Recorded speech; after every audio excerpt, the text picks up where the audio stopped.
ज्या घोषणेकडे सगळ्या देशवासियांचं लक्ष लागलेलं होतं ती महत्त्वाची घडामोड लोकसभा निवडणुकीच्या तारखा उद्या घोषित होणार आहेत। उद्या निवडणूक आयोगाची पत्रकार परिषद असेल, दुपारी 3 वाजता या तारखा घोषित होतील। लोकसभा निवडणुकीची तारीख उद्या जाहीर केली जाईल। निवडणुकीचं बिगुल उद्या वाजणार आहे। उद्यापासूनच आचारसंहिताही लागू होईल। निवडणूक आयोगाची उद्या 3 वाजता पत्रकार परिषद आहे।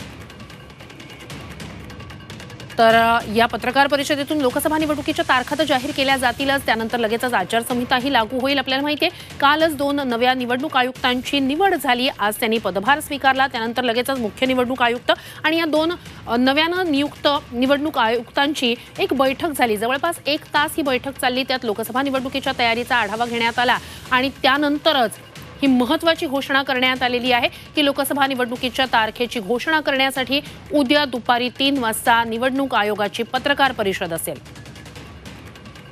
अमृत नोनी आर्थो प्लस ये एक प्रूवन फॉर्मूला है। इसमें मौजूद नोनी फल के गुण और आयुर्वेदिक जड़ी बूटियां शरीर को जरूरी पोषक तत्व देने के साथ साथ हड्डियों और जोड़ों के घिसने, उनमें होने वाले सूजन और दर्द को रोकने में मदद करता है। दर्द मुक्त जीवन के लिए अमृत नोनी आर्थो प्लस।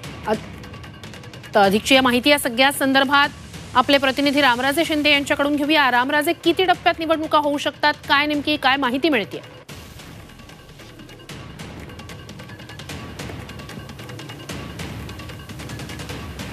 झाल्या होत्या आणि त्याच्या अगोदर 9 टप्प्यामध्ये निवडणुका झाल्या होत्या।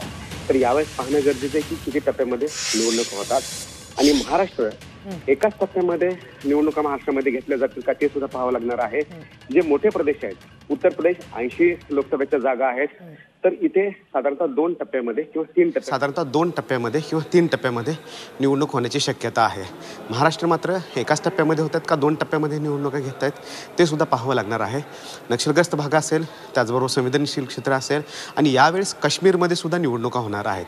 त्यामुळे काश्मीरसाठी सुद्धा एक कशा पद्धतीनं तयारी करण्यात आलेली आहे हे सुद्धा पाहावं लागणार आहे, कारण दहशतवादाचं आणि नक्षलवादाचं सावट सुद्धा या निवडणुकीवर असणार आहे। त्यामुळं महत्त्वाची शहरं असेल किंवा ग्रामीण भाग असेल तिथे सुद्धा सुरक्षा व्यवस्थेपासून इतर सर्व सोयीसुविधा उपलब्ध करायला लागणार आहेत। महिलांचा वोट प्रमाण जास्तीत जास्त करावं यासाठी यावेळेस आणखीन काही आयडिया समोर येतात का ते पाहावं लागणार आहे, कारण मागील वेळेस आपण पाहिले की पिंक बूथ नावाची ही अशी कन्सेप्ट आणली होती। त्यामुळे कसं की महिला ज्या आहेत त्यांच्यासाठी स्पेशली एक बूथ जो आहे, तो मतदानाचा बूथ जो आहे तो बनवण्यात आला होता आणि महिलाचं प्रमाण वाढलं होतं।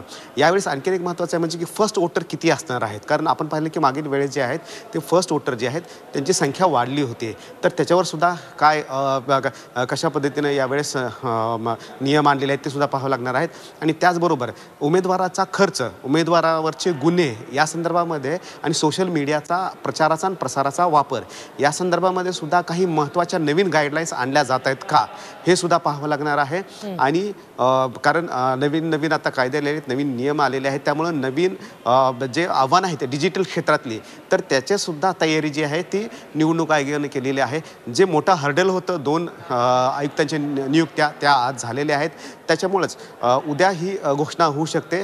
लक्ष लागलेलं असेल की महाराष्ट्राकडे की कोणत्या टप्प्यामध्ये महाराष्ट्र जे आहेत ते निवडणूक होते। आणि दुसरा महत्त्वाचा मुद्दा म्हणजेच की उन्हाळा यावेळेस कडक असणार आहे। मग अशा वेळी उन्हाळ्यामध्ये सुद्धा, कारण ज्या भागामध्ये ऊन जास्त असणार आहे तिथं सुद्धा कशा प्रकारचं नियोजन करण्यात आलेलं आहे हे सुद्धा पाहावं लागणार आहे। नक्कीच। तूर्तास धन्यवाद रामराजे, तुम्ही दिलेल्या संपूर्ण माहितीसाठी।